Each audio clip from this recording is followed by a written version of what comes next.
का हरण करके ले जा रहा और सीता जी कुर्दी पक्षी की तरह विलाप कर रही थी और गीध पहाड़ के शिखर पर बैठा हुआ। आप नासिक गए होंगे जरूर, महाराष्ट्र में है नासिक। नासिक से आगे दक्षिण में सतारा जिला है महाराष्ट्र।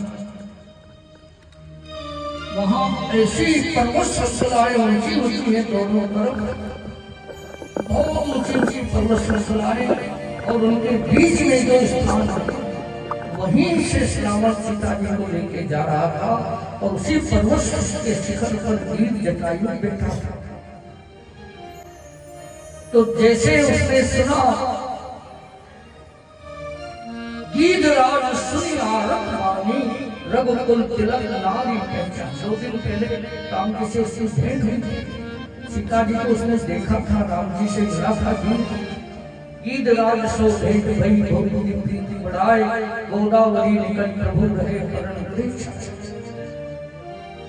तो उसने पहचान जाने तो सीता जी, गीध ने वहीं से देख लिया पर्वत से, ये तो सीता जी हैं, ये राक्षस इनका हरण कर रहा है। तो उसने वहीं से कहा सीते पुत्री करस जनित्रासा। पढ़िएगा,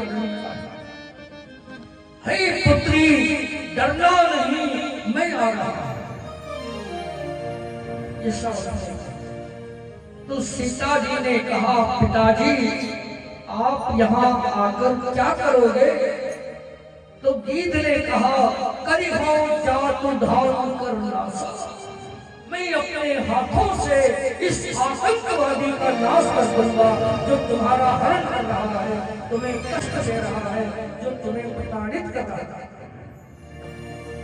तो सीता जी ने कहा पिताजी आपके हाथों से इसका नाश नहीं हो सकता। क्यों नहीं हो सकता? क्योंकि इसका नाश करने का प्रण भगवान राम ने लिया है कि निश्चय हीन करो वही भुज उठाए प्रण की।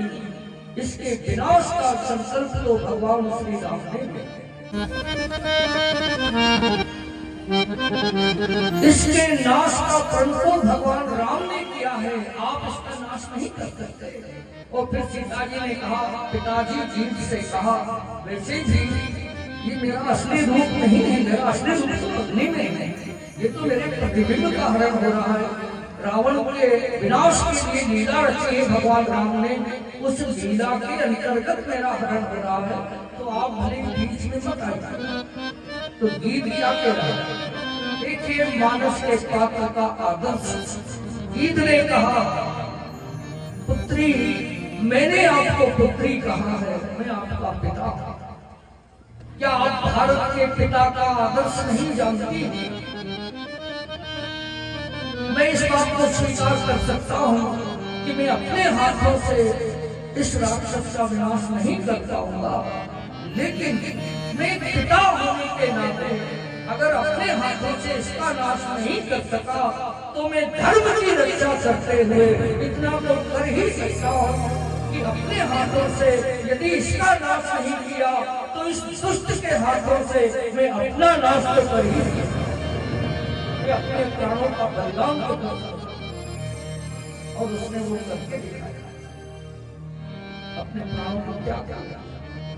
परोपकार की,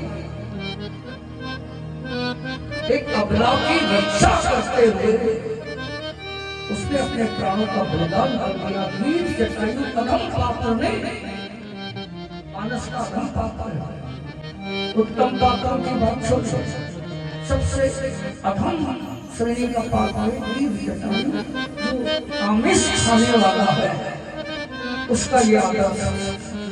तो हमने कहा भाई मानस तो ऐसा ग्रंथ है मित्रों, उसका अधम पात्र भी दूसरे